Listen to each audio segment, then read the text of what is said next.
Talking about analysis, we're continuing with the same sequence. We started with something very large, overall, global scope, which we called the business environment. We called it PESTO, and we're advancing. The next issue to look at while analyzing is market analysis. Beyond the whole globe, with its different environments, we have to look into the markets which are relevant for us. The first thing to do here, and I can even write it as 1-to-1, is a sub-issue of market analysis, is to locate what markets are we in. What markets?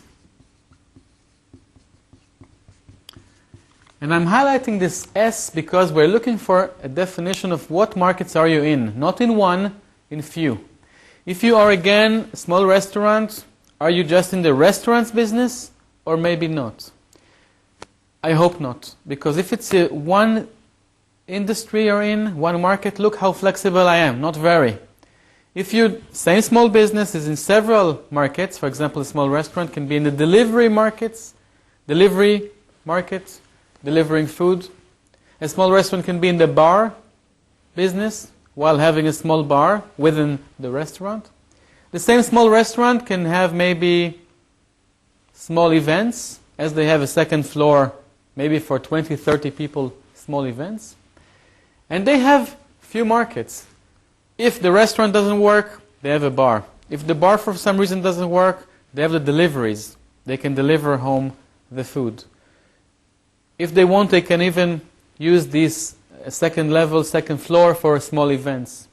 This is a very stable business. If you believe that you're only in one market, you are really not very stable. Talking about markets, you can take just the yellow pages. The yellow pages has thousands of, or hundreds, depends on the countries. The yellow page concept has a minimum of hundreds of different markets, and you can locate your own market. If you're a hairdresser, you believe that you're only in one market, hairdressing? Probably not. You're selling some creams, you're selling shampoos, you're not only in the hairdresser's business. Whoever is here, you can think and analyze again, what markets are you in? We want to know at least two markets that you are playing a role in. Remember, we're looking a year back. Today was looking a year back. Take a look backwards. Try to see what you have sold, what have you offered, and tell us which markets are you in. Not one, but few. This is one thing. The next thing, we'll have to use some kind of a model. Again, a theory, methodology. It sounds always very sophisticated. It's not very sophisticated. In this case, it's called Porter's 5 forces. What are these forces? What is it about? We have a market. All this is a market. Let's define it as Berlin, small hotels. We're in Germany, Berlin, small hotels. This is the market. I want to know more about the market, not about the competition. We'll analyze later competition. At the moment, we would like just to look at the market analysis. So beyond saying we are in this and these markets, the second issue is to look at this model, which speaks about 5 elements for around one major force. We want to know the level of competitiveness in the market. So we have 4 elements to know now, to recognize, to understand. We will see later how these 4 influence the main one, and then we can even have a quantitative level of analyzing how competitive this market is. And I remind you, this is not a competitive analysis. Okay? This is a market analysis. Let's start. Let's take hotels, small hotels in Berlin. Berlin has something like 300 hotels.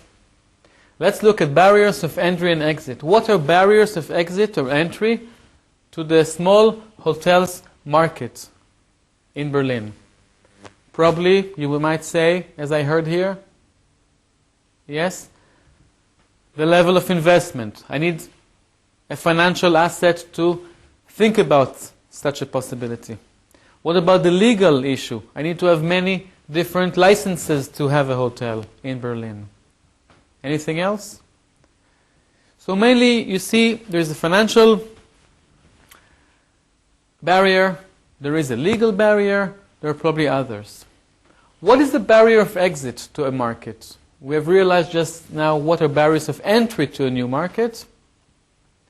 What are barriers of exit? Can any business stop at any given time and say, finish, basta, that's it, I have to quit, I'm not succeeding very much, I have other reasons, I'm quitting? No.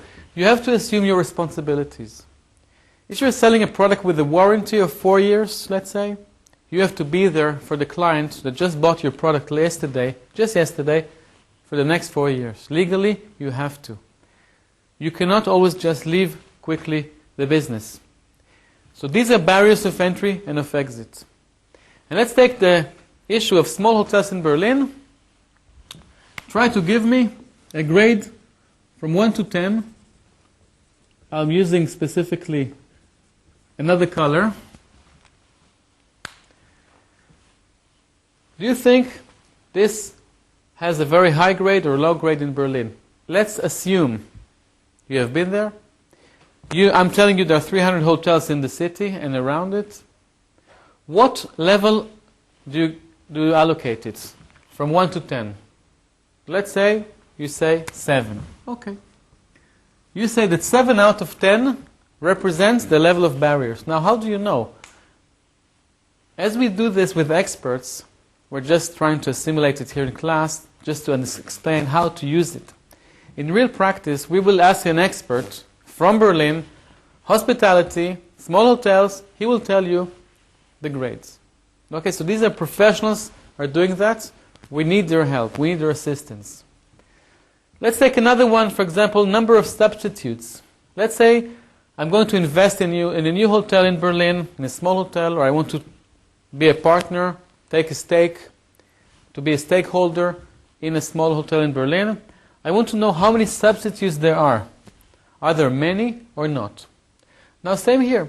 If the number is very high towards 10, it's a very competing market, and it's very difficult to enter or to leave it. If it's very competitive again, there will be many, many substitutes. Let's just imagine that in Berlin, there are many, many substitutes. If you need a small hotel for a reasonable price, let's say I just allocated 9 because I'm just coming back from Berlin. There are many, many substitutes. The other two remaining powers